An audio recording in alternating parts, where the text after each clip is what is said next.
your best bet at liberation from your own unconsciousness, and thus your lack of creativity and self-expression in the world. It comes from seeing yourself as much as possible and feeling yourself as much as possible. More importantly, you feel yourself when you see yourself. So liberation, therefore, is to, as much as possible, be who you really are, as fully as possible, and let yourself bear witness to the whole process and feel it completely, with no resistance, no insistence. Why did you do all this? I'm not insisting on healing. I'm not like feeling like I'm not healed. It's living, right? Being fully here and accessing your natural talents, your creativity. Creativity comes from inspiration. Inspiration is a feeling. Inspiration comes from feeling everything else. To feel everything else is everything else that you feel. To feel everything else that you feel, it's bringing your feelings to the surface, right? You bring your feelings to the surface by letting them inspire your presence.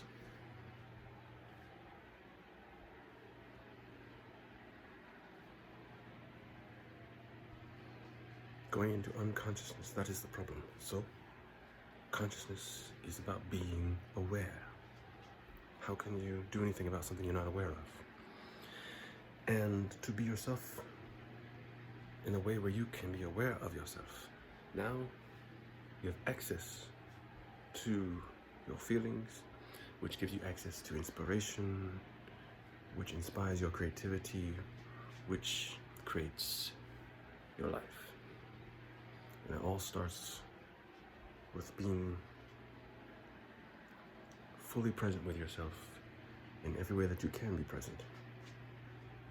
In action, in emotion, and in all your different modes of creativity, and everything you've been through.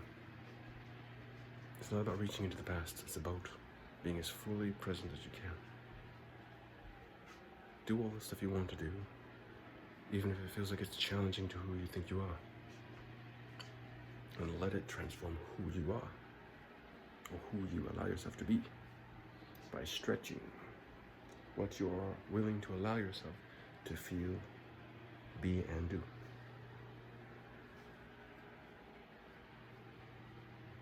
You can't live in the shadows without going to sleep. The shadows represent hiding from ourselves. And we don't just hide from facts, we hide from feelings. So if we can let ourselves dive into those feelings, we will regain access to a sense of wholeness, freedom, and creative genius. Because we're not avoiding ourselves. It is from ourselves that our creative genius emerges, isn't it?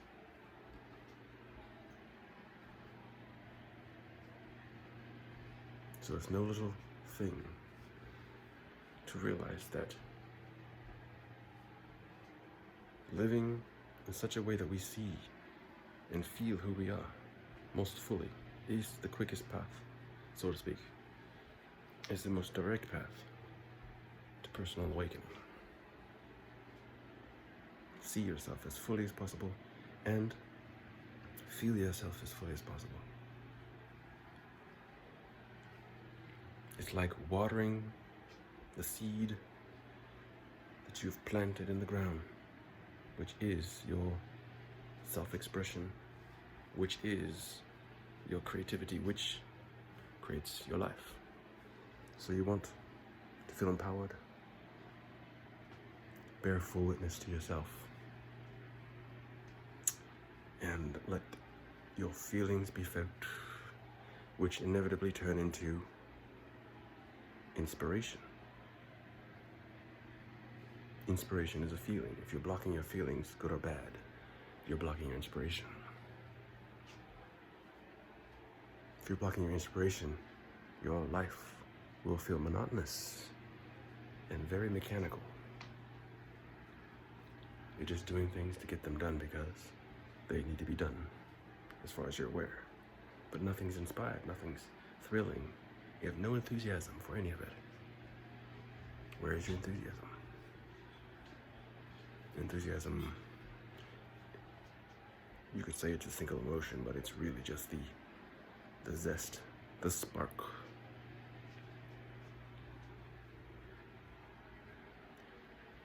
That which of you is life and wishes to live. That's what's enthusiastic. But enthusiasm, we have it when we feel like it's useful. When we've cut off all modes of self-expression and feelings, we lose touch with enthusiasm.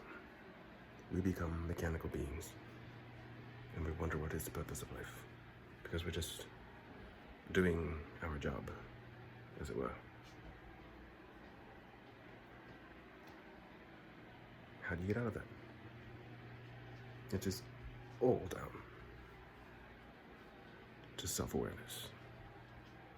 So let yourself be aware of yourself in all qualities and aspects. Do not hide. And you will find your inspiration and your enthusiasm, your creativity, and therefore your empowerment. Life, again, will be the adventure you always wished it could be. All because you held space for everything that you are.